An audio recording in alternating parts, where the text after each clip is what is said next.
So I just finished the first volume of Monsters We Make, and wow, Cory and his team absolutely cooked with this. And I'm serious when I say this. If you're a person that's into action manga such as Naruto, My Hero Academia, or especially Dragon Ball Z, you would 100% enjoy this series. The plot is interesting and very compelling. The fight scenes have amazing choreography and are very well articulated. And the overall art is very consistent and clean and gives the design of these characters an interesting look to the point where you really want to learn about them more.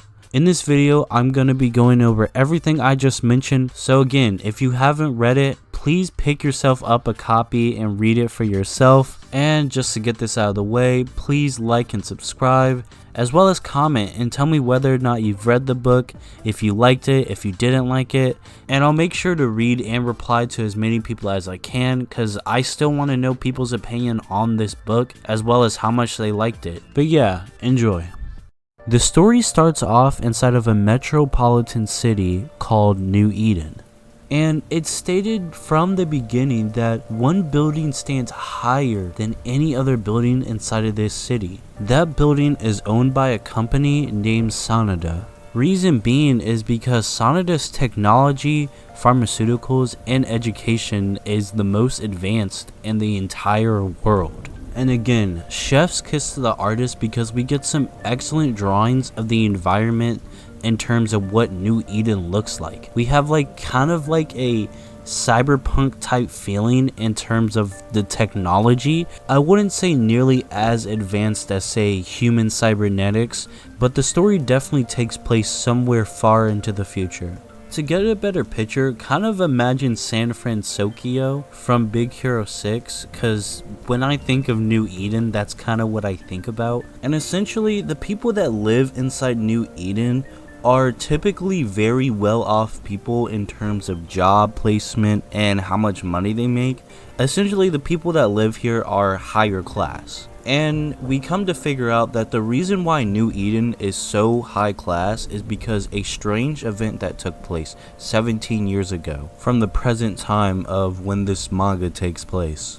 We learn about an event called the Eternal Night and how people are still unsure what it is and why exactly it happened. Essentially, what the Eternal Darkness event was is there was no light, no electricity, no world order for 2 entire weeks. Which seems crazy, and it is, because if you've seen the Purge movies, which I think is exactly what took place during the Eternal Night, people killing other people, people acting like animals, that's essentially what I think about is the Eternal Night and why it was so detrimental to the world.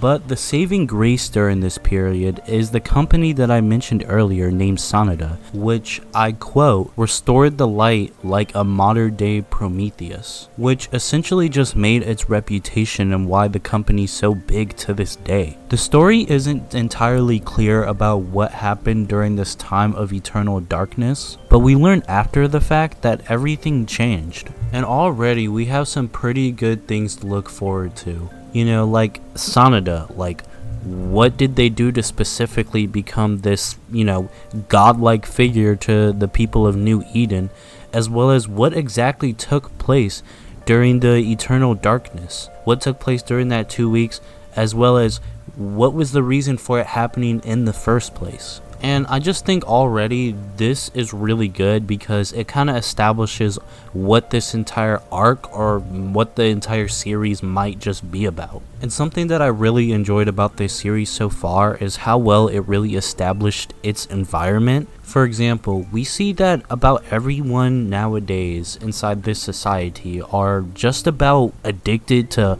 online media, phones, and different devices, just like we are nowadays. We specifically learn about their social media, which is called B/here, be here. I'm not entirely sure how you're supposed to pronounce it. I just like calling it here, but yeah, we learn about this social media platform that a lot of people are on, which I think may come into play later inside the story. And going back to the type of society that they live in and how well they're able to just illustrate it, we see that they have futuristic cars, futuristic buildings. We see that they have more advanced AI, as well as even microchips that people have inside their bodies. Now that I explained the kind of environment that our characters are going to be living in, I kind of want to transition into our characters and basically give a brief analysis over each one of them. So to start off, this is Jabari. He is our main character of this story. He's very similar to other main protagonists from different shonen manga. He's cocky, he's very proud of himself, and he's very motivated to do his best. And that is exactly what he must do, as we learned that him and his family recently moved into New Eden because his dad recently got a new job. And because of that, he had to move schools and essentially leave all of his friends behind from where he was previously.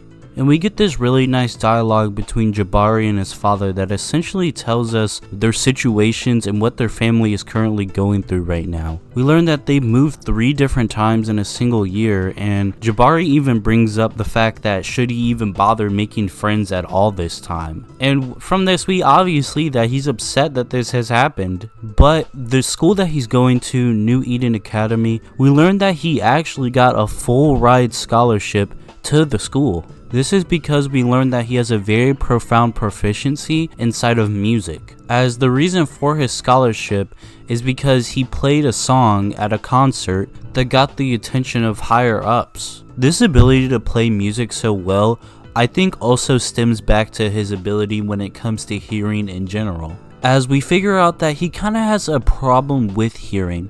Not necessarily it being bad, but that he literally hears everything. Because we get a good panel shot of when Jabari was a kid and how much clutter was in his mind after hearing essentially just ambience of people talking. Jabari's dad, seeing this, walks into his room and essentially comforts him, giving him a pair of headphones, which I think inspire Jabari's love in music. And we get a very nice quote that Jabari's dad said to Jabari that essentially motivates him and gives him more confidence when attending New Eden. This is good that Jabari has already a supporting character like this, as we see him face a lot of anxiety inside this volume. And I can completely understand that, you know, he's going to this very high class school that he has to do his best in to make his family proud.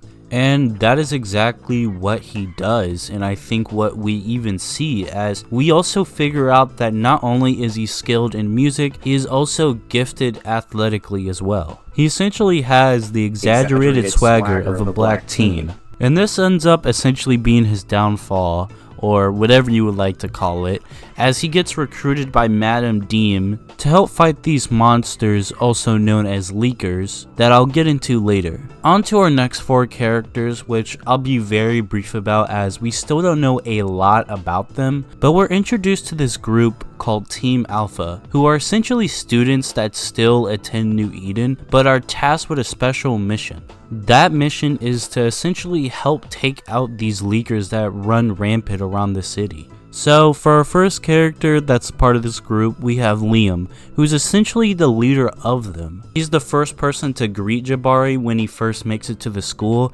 and he's also the person to essentially recommend Jabari to the dean to get him a part of Team Alpha. I would say in terms of his personality, Liam is very stoic, as being a leader might require you to be so. Moving on to our next character, we have September. September is also one of the first people that greet Jabari once he makes it to New Eden, and essentially instantly makes friends with Jabari. She's this very calm and polite person that we also see might have a very angry, more menacing side, as we see a other student kind of threaten her accidentally, and she turns around and gives him the mean eye, in which he responds by cowering away in fear.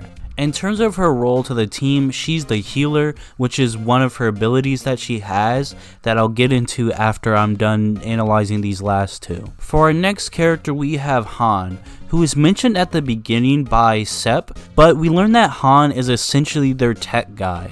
He has a very nerdy-like build in terms of being very scrawny, wears glasses, constantly talks about social media, talks about playing video games, and he has a lot of gadgets that he uses. I would say in terms of the role that he plays to Team Alpha, I'd say he's like the Donatello of the group, if that makes sense.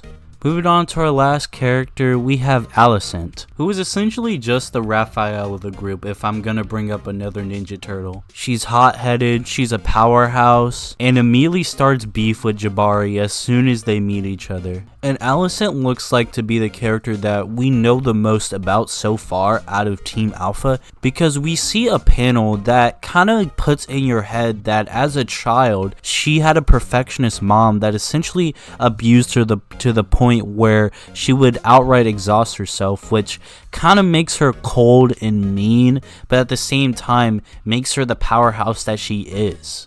And yeah, that's essentially the characters that I think is a really nice cast, and just from the beginning, it seems that all these characters just work together so well, and each have amazing chemistry with each other. With the analysis of the main cast out of the way, let's move on to the characters' abilities, as well as what gives them the ability to exactly do what they do. Now to start off, they can't exactly just use their abilities anywhere, they have to be inside this suit. We get a pretty good illustration and explanation of each mechanical part of the suit, as well as what they do, and each one is personalized to the specific person's ability, such as Jabari's having some sort of sound related design to his suit, whereas a character like Alicent has something more deadly and lethal to combat with her own power, essentially making part of the suit universal for all of them and part of them more ability based. Now to move on to those abilities, we can start with our main character Jabari, who has the ability to, from what I've seen,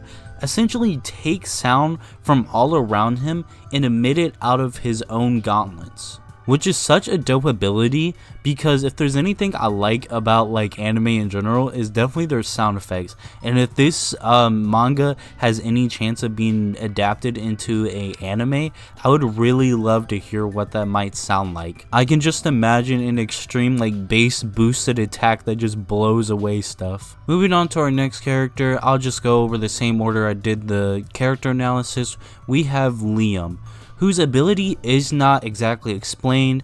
Even by Han, he even says that we don't even quite know. Their own team says they don't even know Liam's ability. Now my personal theory in terms of what Liam's ability is I think he might have future sight. The reason why I think this is because inside of Korra's animation for the trailer of this first volume, we see Liam do this sequence where he essentially gets punched by this leaker, but he sees the moves before they even happen, which allows him to essentially dodge all the attacks that are thrown at him.